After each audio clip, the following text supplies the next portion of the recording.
جلوائے جانا جلوائے جانا جلوائے جانا جلوائے جانا مولاي صل وسلم دائما ابدا على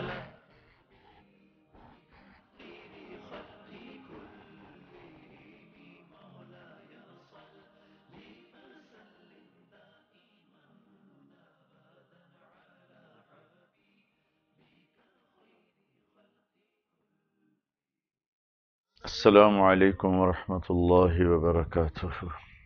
الحمد للہ رب العالمین والصلاة والسلام علی رسولہ الکریم وعلی آلہ وصحبہ اجمعین، اما بعد۔ رمضان المبارک کی رحمتوں برکتوں کو سمیٹنے کے لیے اللہ تعالیٰ نے ہمیں موقع دیا ہوا ہے۔ اس کا احسان ہے کہ ایک عشرہ عافیت کے ساتھ گزر گیا۔ پہلے 10 دن کو عشرہ کہتے ہیں، وہ رحمت کا تھا، دوسرا مغفرت کا، معاف کرنا، اور تیسرا ہے جہنم سے آزادی۔ تو اس 10 دن جو یہ درمیانے 10 دن ہیں، اس کو ہمارے نبی پاک صلی اللہ علیہ وسلم نے فرمایا کہ یہ مغفرت کے 10 دن، اس میں اللہ تعالیٰ اپنے بندوں کے لیے معافی کا اعلان فرماتے ہیں، معاف فرماتے ہیں۔ اسی مناسبت سے میں آپ کے سامنے ایک عرض کرنا چاہتا ہوں کہ جب آسمانوں پہ اللہ اپنے بندوں کے لیے معافی کے نظام بنا رہا ہے، چلا رہا ہے، معاف فرما رہا ہے، ہم بھی جس پر ناراض ہیں، جس سے گلے ہیں، ان سب کو معاف کرتے ہیں۔ جب اللہ ہمیں معاف کر رہا ہے نا، اور ہم اللہ کے بندوں کو معاف کریں گے، تو یہ اللہ کی بارگاہ میں ہمارے نفل روزوں سے یا ہماری نفلی عبادت سے بھی بڑا عمل بن جائے گا۔ اور ایک حدیث سناتا ہوں۔ اللہ کے نبی نے فرمایا، بنو اسرائیل میں ایک شخص مر گیا تو اللہ کی بارگاہ میں پیش کیا گیا، تو اللہ تعالیٰ نے فرمایا کہ تیرے پاس کیا عمل ہے آج پیش کرنے کے لیے؟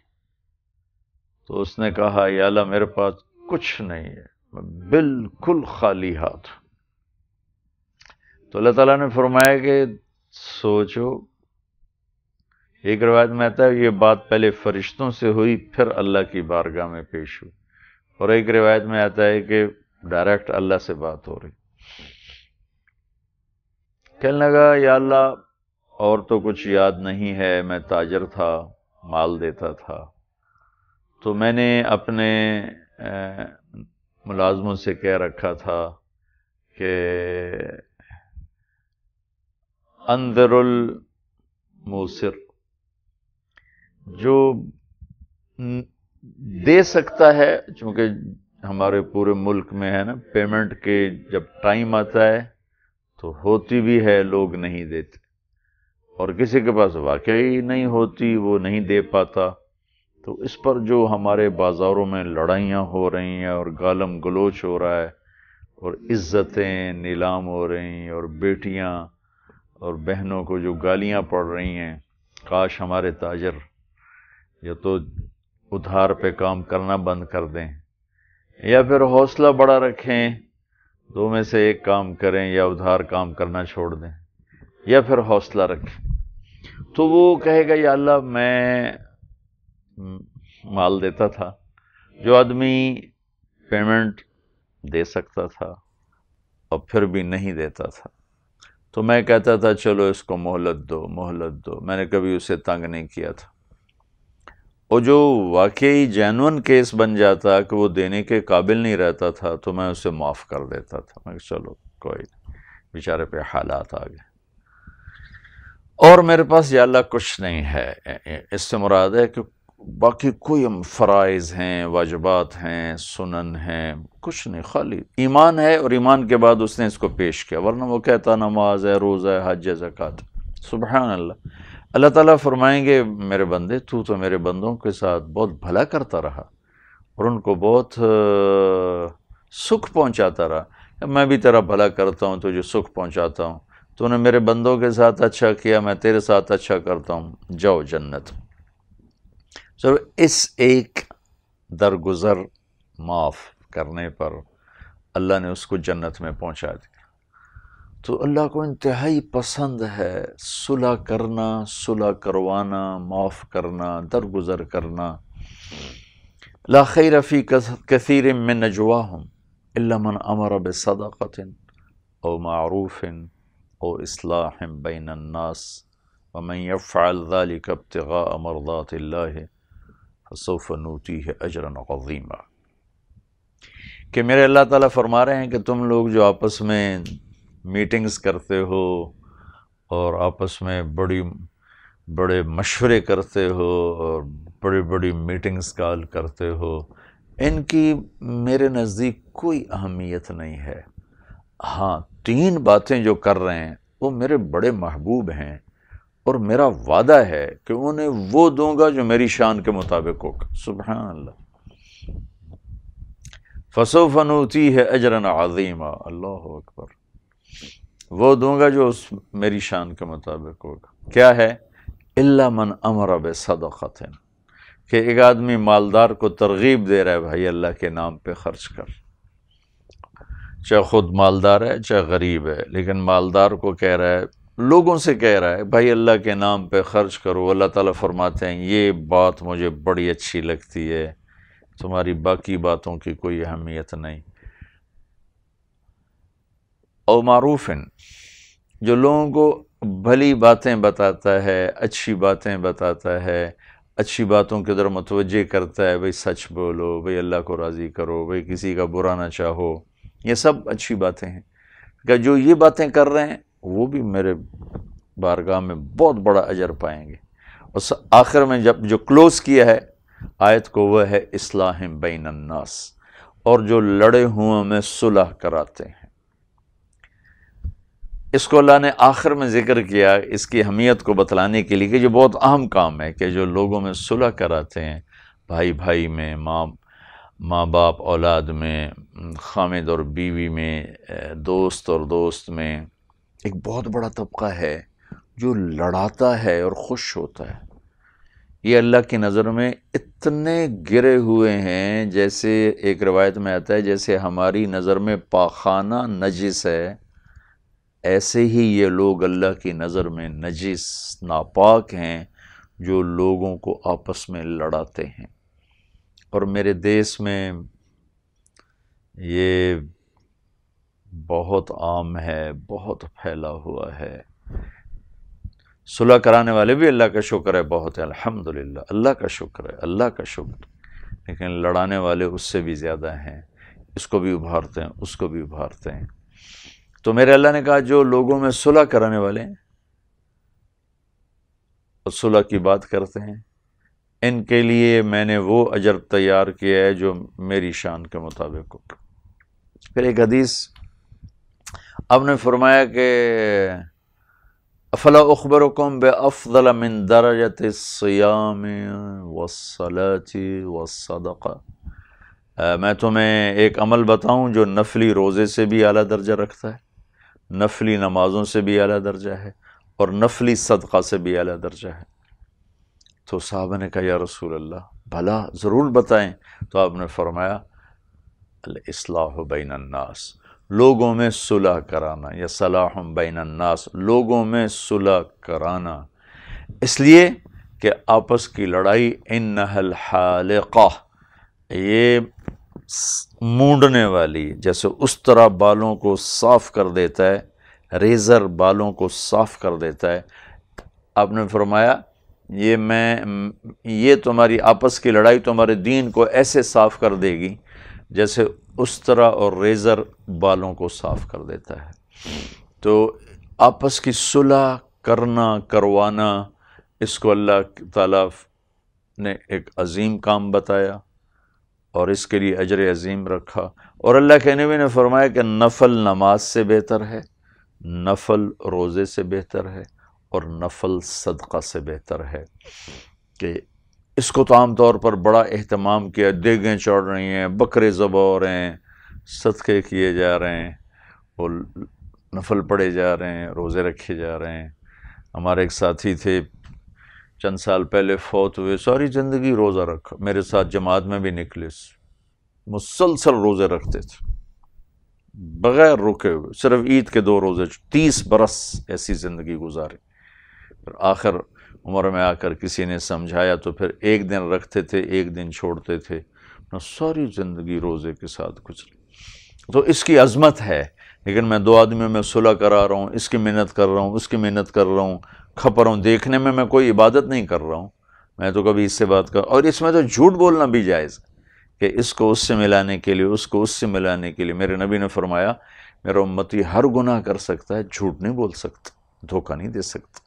لیکن یہاں آپ نے فرمایا یہاں جھوٹ بولنا جائز ہے کہ 2 بچھڑے ہوں کو ملا دو، 2 روٹھے ہوں کو ملا دو، چاہے اس میں جھوٹ بھی بولنا پڑے۔ تو جھوٹ جیسا گناہ حلال اور جائز کر دیا 2 مسلمانوں کو آپس میں ملانے کے لیے اور آپس میں جوڑنے کے لیے۔ تو اس کو آپ نے فرمایا یہ نفل روزوں سے، نفل نماز اور نفل صدقہ سے بہتر ہے۔ تو پورے ملک میں میرے بھائی بہنوں لڑائیاں ہی لڑائیاں ہیں، جھگڑے ہی جھگڑے ہیں، اور چھوٹی چھوٹی باتوں پہ اب طلاق بہت زیادہ ہو گئی ہے، بہت زیادہ طلاق ہو چکی ہے۔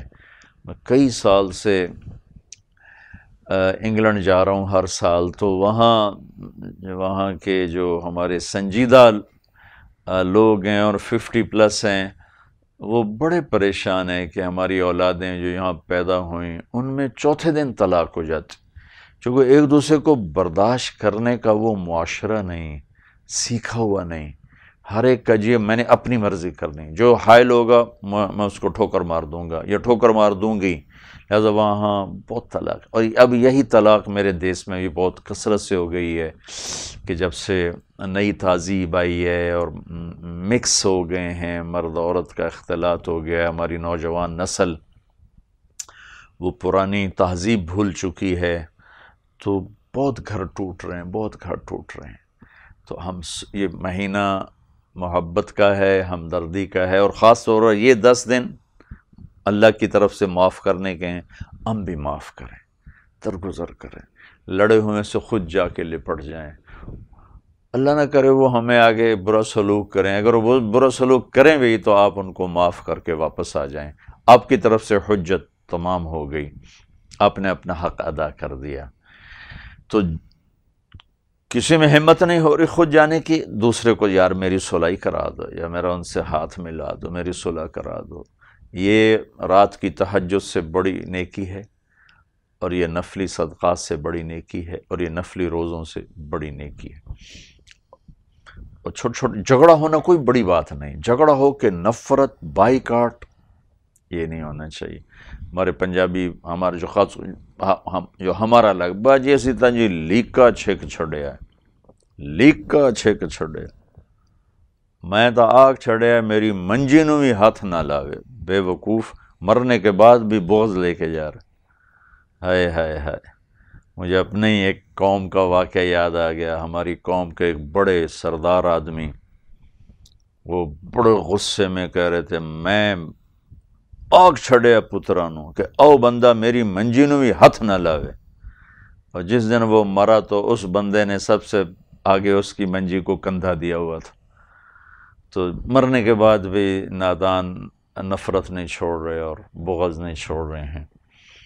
اور میرے فیصل آباد جہاں میں رہتا ہوں سامنے 2 بھائی رہتے ہیں، ایک کا انتقال ہو گیا، دونوں بھائی آپس میں لڑے ہوئے تھے۔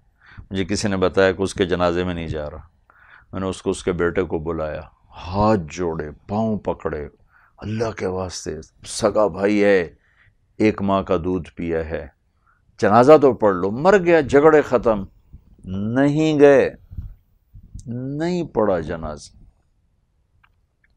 اس حد تک اس معاشرے میں نفرت ہے، اور ہمارے دیہاتوں میں یہ واقعات ہوتے رہتے ہیں۔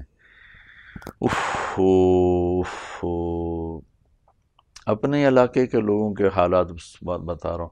جنازہ ہمارے یہاں ایک ذمہ دار کی والدہ فوت ہو گئی، تو لوگ جنازے میں آئی جاتے ہیں، تو ایک سے اس کی بنتی نہیں تھی۔ جب اس نے اس کو جنازے میں دیکھا تو کہا تو میری ماں دے جنازے چوں نکل جا، اس کو ماں کے جنازے سے نکال دی، تو میری ماں دے جنازے چوں نکل جا۔ میرے بھائی بہنوں، ان جہالتوں سے میرا دیس زخمی ہے، تار تار ہے، تباہ ہو چکا ہے۔ ہمیں بجلی کی لوڈ شیڈنگ نے تباہ نہیں کیا، ہمیں گیس کی لوڈ شیڈنگ نے تباہ نہیں کیا، ہمیں طوفانوں اور بارشوں نے تباہ نہیں کیا، ہمارے دریاؤں کے سوکھ جانے نے ہمیں تباہ نہیں کیا، ہمیں ان چیزوں نے تباہ کیا ہے۔ اب نفرت اور بغض کا اس حد تک چلے جانا کہ جنازے میں شرکت کرنے والے کو کہنا کہ تو میری ماں کے جنازے سے نکل جا، جہالت ہماری یہاں تک پہنچی ہوئی ہے، اور منفی قسم کی سوچ ہماری یہاں تک پہنچی ہوئی ہے۔ ہماری تباہی کا سبب لوڈ شیڈنگ نہیں ہے، اور نہ گیس شیڈنگ ہے، نہ پیٹرول کی کمی ہے، اور نہ پانی کی کمی۔ اس بد اخلاقی نے ہمیں کہیں کا نہیں چھوڑا۔ انسان جب انسانیت سے گرتا ہے تو پھر اللہ کو اس کی پرواہ نہیں رہتی ہے۔ جب وہ اسفل سافلین کی طرف سفر شروع کرتا ہے تو اس کی حیثیت گر جاتی ہے اللہ پاک کی نظر میں۔ جب وہ انسان ہوتا ہے تو ہاتھ اٹھاتا ہے تو عرش ہل جاتا، فرشتے آمین کہنا شروع کر دیتے۔ رابعہ بصری رحمۃ اللہ علیہ کھانا پکانے کے لیے اٹھیں تو چولہے پر بیٹھیں تو دیکھا پیاز نہیں تھے، تو سوچنے لگی پیاز کہاں سے لاؤں، تو اچانک ایک چیل اوپر سے اڑتی ہوئی جا رہی تھی جس نے پتہ نہیں کہاں سے پیاز اٹھا لیا تھا جو اس کی غذا بھی نہیں، اور عین اوپر آ کر اس کے پنجے اس نے خود چھوڑے یا کھلے تو پیاز سیدھا آ کر رابعہ بصری کی جھولی میں گرا۔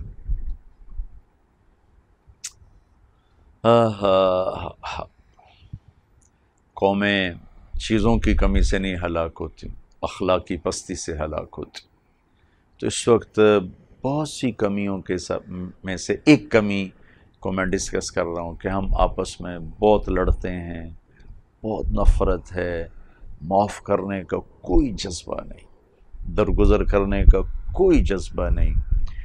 مائیں بھی ابھارتے ہیں، باپ بھی ابھارتے ہیں، بھائی بھی ابھارتے ہیں۔ کوئی خوش نصیب ہیں جہاں والدین بھی ترغیب دیتے ہیں بیٹا معاف کرو، درگزر کرو، اور بھائی بھی ترغیب دیتے ہیں۔ ایسے خاندان بھی اللہ کا فضل ہے موجود ہیں، لیکن اکثریت ابھارنے والی۔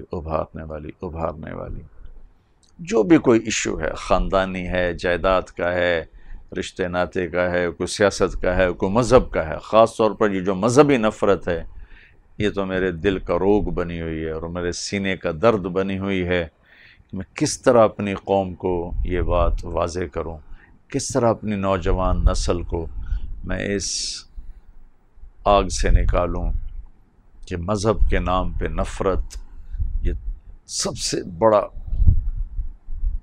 تباہی کا سبب ہے، جس سے ہر دفعہ جب بھی امت میں یہ نفرت پیدا ہوئی بہت بڑے نقصان اور رندے پھر گئے۔ تو میں تو جب سے میں اسپین کا سفر کر کے آیا ہوں میں کتنی دفعہ اس بات کو رو رو کے کہہ چکا ہوں، اوہ باز آ جاؤ۔ اسپین کو عیسائیوں نے نہیں تباہ کیا تھا، اسپین کو خود مسلمانوں نے تباہ کیا تھا کہ آپس میں لڑے جا رہے ہیں، کبھی جاگیروں پر، کبھی مذہب پر، کبھی سیاست پر، حتیٰ کہ اللہ تعالیٰ نے کوڑے کی طرح اٹھا کے باہر پھینک دیا۔ 800 سال جہاں اسلام کا نام تھا وہاں ایک کلمہ پڑھنے والا باقی نہ رہا، اور مسجد قرطبہ جہاں 800 سال اللہ رسول کی باتیں گونجیں ان گناہگار آنکھوں سے، وہاں گرجا دیکھ کے آیا ہوں، بت پڑے ہوئے دیکھ کے آیا ہوں، اور غرناطہ کی جامع مسجد جہاں سینکڑوں سال اللہ اللہ گونجتا رہا، وہاں فرڈینینڈ اور اس کی بیوی ازابیلا کی قبریں ہیں جنہوں نے آخری ریاست غرناطہ کو فتح کیا تھا۔ میری بات اگر جوان سن رہے ہیں، بوڑھے سن رہے ہیں، علماء سن رہے ہیں، عوام سن رہے ہیں، نفرتیں مٹاؤ، بڑھاؤ نہیں، نفرتیں مٹاؤ بڑھاؤ نہیں۔ تو اس تسلسل میں ایک بات میں نے گھریلو شروع کی ہوئی تھی، تو میں آج اس کو پھر کہنا چاہتا ہوں کہ اللہ کرے اس مغفرت کے 10 دن میں ہم بھی معاف کرنے والے بن جائیں، کہ طلاق ایک بہت بڑا سبب ہو چکا ہے لڑائی کا، نفرت کا، کیونکہ عام طور پہ طلاقیں دی جاتی ہیں ناجائز ظلماً، بہت کم جینون وجہ ہوتی ہے، اور جینون وجہ کی میں تائید کرتا ہوں کہ اگر جینون وجہ ہو جائے اور واقعتاً گزارا نہیں ہو رہا، پھر ماں باپ کو بچیوں کو مجبور نہیں کرنا چاہیے۔ کچھ عرصہ پہلے ہی ایک بچی نے مجھ سے فون پر بات کی کہ میرے خامند کا رویہ بہت غلط ہے، میرے 4 بچے ہیں لیکن میں روزانہ نہیں مرنا چاہتی، میں ایک دفعہ مرنا چاہتی ہوں، میں اس سے طلاق لینا چاہتی ہوں، میرا اس کے ساتھ کوئی گزارا نہیں، لیکن میرے ماں باپ کہتے ہیں گزارا کر، قربانی کا بکرا بن جا، قربانی کا بکرا بن جا، ان بچوں کے لیے قربانی کا بکرا بن جا۔ کیا میری ذاتی کوئی زندگی نہیں؟ کہ اللہ نے میری جان کا میرے اوپر کوئی حق نہیں رکھا؟ میں نے کہا بالکل رکھا ہے، اللہ نے تمہیں حق دیا ہے، تم طلاق لے سکتی ہو۔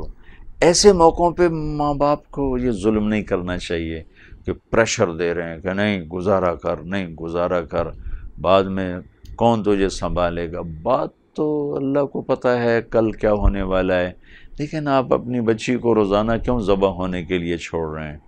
بعض انسان ایسے ہوتے ہیں کہ ان کا مزاج اتنا پختہ ہو چکا ہوتا ہے کہ وہ اس بد اخلاقی سے نہیں ہٹتے، تو اس میں اپنی بچیوں کو ذبح کرنا یہ ماں باپ کا بہت بڑا ظلم ہے، بہت بڑی زیادتی ہے، یہ نہیں کرنا چاہیے، یہ نہیں کرنا چاہیے، یہ نہیں کرنا چاہیے۔ تو اس پر میں ایک واقعہ سنانا چاہتا ہوں کہ یہ اللہ کے محبوب بندوں میں یہ واقعات ہیں جو میں سنا۔ حضرت حبیبہ بنت سہل رضی اللہ تعالیٰ عنہ، یہ بخاری شریف کی روایت، ان کے خامند تھے ثابت بن قیس بن شماس، جنگ بدر کے شریک، اور یمامہ کی جنگ میں شہید ہوئے۔ حاضر ہوئیں، یا رسول اللہ میرا خامند کہ دین کا کوئی مسئلہ نہیں، اخلاق کا کوئی مسئلہ نہیں، مجھے اچھا نہیں لگتا۔ انہوں نے کچھ ایک دفعہ پٹائی کر دی، اس پٹائی سے ایسا دل ٹوٹا کیا کہ اللہ کے نبی کے سامنے عرض کی کہ یا رسول اللہ اب میرا دل نہیں کر رہا اس کے ساتھ رہنے کو، کہ جب دل ٹوٹتا ہے تو پھر بہت کم ہی جڑتا ہے، تو برائے مہربانی مجھے علیحدہ کیا جائے۔ اللہ کے نبی ناراض نہیں ہوئے کہ تو ثابت کے جیسے صحابی سے طلاق مانگتی ہے، چل گزارا کر۔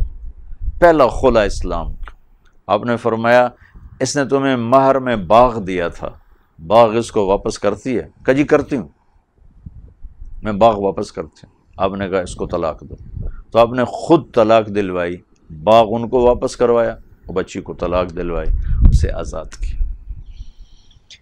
تو اللہ کے واسطے آپ خود اللہ کے نبی کی سیرت پڑھا کریں، یہ والدین پڑھیں، یہ بچے پڑھیں، یہ بچیاں پڑھیں، انہیں پتہ تو چلے کہ زندگی گزارنی کیسے ہے، کائنات کے عظیم سردار نے زندگی کیسے گزاری، کیا اصول بتائے۔ ہم اب تو پنجابی طریقوں میں گم ہیں، پٹھان اپنے پٹھانی طریقوں میں گم ہیں، سندھی اپنے سندھی طریقوں میں، بلوچ اپنے بلوچی طریقوں میں، پہاڑی اپنے پہاڑی طریقوں میں گم ہیں۔ تو اللہ کے واسطے بھائیو ہم اپنے نبی کے طریقے پر آئیں۔ لَقَدْ كَانَ لَكُمْ فِي رَسُولِ اللَّهِ أُسْوَةٌ حَسَنَةٌ، تو آپ کے اسوہ حسنہ خوبصورت زندگی، آپ نے کیسے مکے والوں کو معاف کیا، کیسے بیٹی کے قاتل کو معاف کیا، حبار بن اسود رضی اللہ تعالیٰ عنہ، زمانہ کفر میں حضرت زینب کی سواری کو برچھا مارا، وہ گری زخمی ہو کر، 8 سال اسی زخم میں آپ نے گزار کے انتقال فرمایا، اور بڑی دکھ والی زندگی دیکھی۔ اور فتح مکہ پر جب حبار بن اسود نے آ کے کلمہ پڑھنے کے لیے ہاتھ بڑھایا تو آپ نے فوراً اس کو بیعت فرمایا، اور یہ نہیں فرمایا میری بیٹی کا قاتل ایسے قتل کر دو۔ 18 برس مکے والوں نے قتل کے منصوبے بنائے، آپ نے فرمایا جاؤ میں نے معاف کیا۔ تو بھائی بہنوں یہ مغفرت کا مہینہ ہے، آؤ ہم بھی معاف کریں، ہم بھی درگزر کریں، لوگوں میں صلح کرائیں، لڑے ہوئے کو آپس میں ملائیں، نبی پاک صلی اللہ تعالی وسلم اپنی بیٹی کے گھر گئے. یہ دنیا ہے، یہاں جھگڑے چلتے رہیں گے، کھٹ پٹ ہوتی رہے گی، ناممکن ہے یہاں نہ ہو. میرے نبی کا گھر تو سب سے اوپر والا گھر ہے، وہاں بھی خامد اور بیوی کے آپس میں، بیویوں نے اللہ کے نبی کا گھیراؤ کیا ہوا ہے اور بات ہو رہی ہے، اور کوئی تھوڑی بہت گلے شکوے شکایتیں ہو رہے ہیں. میرے نبی کے گھر میں ہو رہا ہے یہ سب کچھ. جنت میں جا کر بالکل عافیت ہوگی. آپ نے دیکھا فاطمہ رضی اللہ تعالیٰ عنہ اداس بیٹھی. کہا میری بیٹی کیا ہوا؟ کہا جی میرا اور علی کا جھگڑا ہو گیا. سبحان اللہ. آپ نے کہا علی کدھر ہے؟ کہا جی باہر نکل گئے. تو آپ نے کسی سے نہیں کہا علی کو بلا کے لاؤ، میں سو رہا، میں کہ میں آپ سدا، میں کہ میں آپ جاواں. یہ ہمارے دیس کا تکبر ہے یا جہالت ہے. آپ خود تشریف لے گئے، ڈھونڈنے دیکھا تو مسجد میں سوئے ہوئے تھے. آپ نے ایسے پیار سے اٹھایا، ابو تراب اٹھو. ابو تراب کہنے کا مطلب تھا مجھے تم سے ویسا ہی پیار ہے جیسے پہلے تھا. یہ اظہار محبت کا کلمہ تھا. اس لیے حضرت علی فرمایا کرتے تھے پوری دنیا کے مل جانے سے زیادہ محبوب ہے مجھے یہ ٹائٹل ابو تراب، کہ میرے نبی نے مجھے پیار سے فرمایا. اب گھر تشریف لائے، زمین پر ایسے لیٹ گئے، ادھر حضرت علی کو لٹایا، ادھر حضرت فاطمہ کو لٹایا رضی اللہ تعالیٰ عنہ.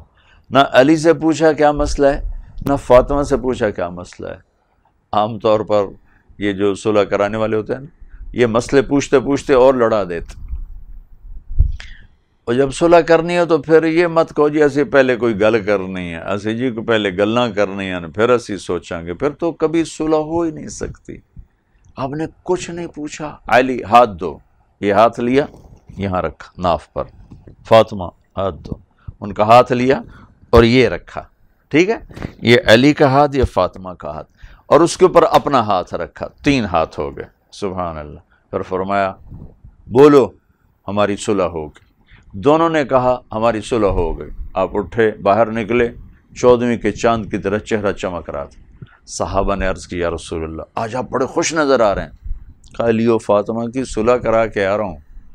یہ ہے بڑوں کا کام کہ اگر چھوٹے آپس میں جھگڑ پڑیں صلح کرائیں، بڑے جھگڑ پڑیں تو بچے صلح کرائیں. ماں باپ میں کوئی اونچ نیچ ہو جائے بچے پاؤں پڑ جائیں، بچوں میں کوئی اونچ نیچ ہو جائے بڑے ان کے سر پر شفقت کا ہاتھ رکھیں. آؤ بھائی اپنے دیس کو لڑائی سے جھگڑوں سے نکالیں، نفرتوں سے نکالیں. نہ مذہب کے نام پہ نفرت ہو، نہ سیاست کے نام پر، نہ قوم کے نام پر. نہ کسی سے حسد کریں، نہ کسی سے بغض رکھیں، نہ کسی سے نفرت کریں. معاف کرو، معاف کرو کہ اللہ تو مجھے معاف کر، میں تیرے بندوں کو معاف کر رہا ہوں. جہنم کوئی چھوٹی موٹی چیز تو نہیں ہے. اگر اللہ میں جہنم سے بچا لیتا ہے، ایک حدیث میں آتا ہے اگر جہنم کی دیوار میں سوئی کے ناکے کے برابر سوراخ کر دیا جائے تو اس میں سے جو آگ نکلے گی پوری دنیا کو راکھ بنا دے گی. اور ایک چھوٹا سا جہنم کا پتھر ساری دنیا کے پہاڑوں پہ رکھا جائے تو ساری دنیا کے پہاڑ پگھل کے سیاہ پانی میں تبدیل ہو جائیں گے. اور اگر ایک قطرہ جہنم کے پانی کا زمین پہ گرا دیا جائے تو 7 زمین پر ایک میٹھا پھل پیدا نہیں ہوگا اور ایک قطرہ میٹھے پانی کا باقی نہیں بچے گا. وہ بھڑکتی ہوئی آگ ہے جسے روز بھڑکایا جاتا ہے اور جس کو دیکھ کے فرشتے بھی روتے ہیں، حالانکہ انہوں نے جانا نہیں ہے. اگر اللہ میں اس سے معافی دے دیتا ہے تو ایک بندے کو معاف کرنے میں کیا زور لگتا ہے. اللہ کی قسم آپ کا قد بڑا ہو جائے گا، آپ کا سینہ ٹھنڈا ہو جائے گا. انتقام لینے میں وہ ٹھنڈک نہیں جو معاف کرنے میں ٹھنڈک. کہتے ہیں سب سے بڑا انتقام معاف کرنا ہے. معاف کرو، سب سے بڑا انتقام. تو درگزر کریں، معاف کریں، اللہ بھی ہمیں معاف کرے گا، اللہ بھی درگزر کرے گا. امام زین العابدین، زین العابدین، عابدین کے زینت، نام ان کا یہ نہیں، ان کا ٹائٹل ہے، ان کا نام ہے علی، نام علی ہے، ٹائٹل ہے زین العابدین. حضرت حسین کے واحد فرزند جن سے نسل چلی. ایک آدمی ان کو گالیاں دینے لگا سامنے، تو وہ منہ یوں کر کے بیٹھ گئے، ایسے اللہ اکبر، ایسے منہ کر کے بیٹھ گئے. تو وہ سامنے سے آ کر کہنے لگا ایاک اعنی، تمہیں گالیاں دے رہا ہوں، مطلب تو کیوں چپ بیٹھا ہے، تو بھی تو کوئی بول، کوئی کم گرم ہوئے۔ تو انہوں نے فرمایا وعنک اغضی، او میرے بھائی میں بھی تمہیں ہی معاف کر رہا ہوں۔ آل رسول کو، آل رسول تھوڑا ہی تھے، وہ تو جگر گوشہ رسول تھے، تو حسین کے لاڈلے تھے، تو ان کو گالی دی جا رہی اور وہ یوں کر کے بیٹھا، وہ آگے کر تینوں کٹی جانا، وہ کرے میں تینوں ہی معاف کیتی جانا۔ تو ایک دم اس نے پاؤں پکڑے اور چومنا شروع کیا اور کہنے لگا بے شک آل رسول کے یہی اخلاق ہوتے، اہل البیت کے یہی اخلاق ہوتے۔ تو بھائیو اللہ کے واسطے معاف کرنے کو رواج دو، درگزر کرنے کو رواج دو، اور یہ 10 دن ہیں اللہ کی رحمت بخشش کے۔ جب ہم لوگوں کو معاف کریں گے نا، سب سے پہلے ہم پر بخشش کا انشاءاللہ فیصلہ آئے گا۔ اس نے میرے بندے کو معاف کیا، چل بھائی اینوں تو معاف کر کے جنت دا سرٹیفکیٹ دے دیو۔ معاف کرنا کریں، سیکھیں، معافی کو رواج دیں، صلح کروائیں، لوگوں میں صلح کروائیں، لڑے ہوں کو مزید نہ لڑائیں، لڑے ہوں میں صلح کروائیں۔ یہ عمل آپ کی ساری رات کی تہجد سے بڑا ہے، سارے سال کے نفلی روزوں سے بڑا ہے، سارے سال کے نفلی صدقوں سے بڑا ہے، کہ میرے نبی کا فرمان ہے کہ آپس میں صلح کرانا ان تمام نفلی عبادات سے بڑھ کر ہے، بڑھیا ہے اور بہتر ہے۔ میری گزارش ہے یہ 10 دن، اگرچہ 2 دن لیٹ میں بول رہا ہوں، 12واں کے 13واں روز اب شروع ہو گیا، یہ 10 دن 10 دن ہم جیسے اللہ ہمیں معاف کرنے کے فیصلے کر رہا ہے، ہم لوگوں کو معاف کرنے کے فیصلے کریں گے تو انشاءاللہ العزیز میرا مالک ہمیں بڑی محبت سے معاف کرے گا اور اپنی رحمت کی چھاؤں میں جگہ نصیب فرمائے گا۔ تو آؤ بھائی بہنوں، اپنے دیس کو خوبصورت منائیں۔ کیسے؟ ایک درخت لگا کر، ایک سبزہ اگا کے، وہ بھی کرنا ہے، لیکن اپنے دل کو سرسبز بنا کے، سینے کو کشادہ کر کے، معاف کر کے اپنے گھروں کو حسین بنائیں، اپنی زندگی کو حسین بنائیں، زندگی یہاں بھی خوشحال، آگے بھی خوشحال۔ السلام علیکم۔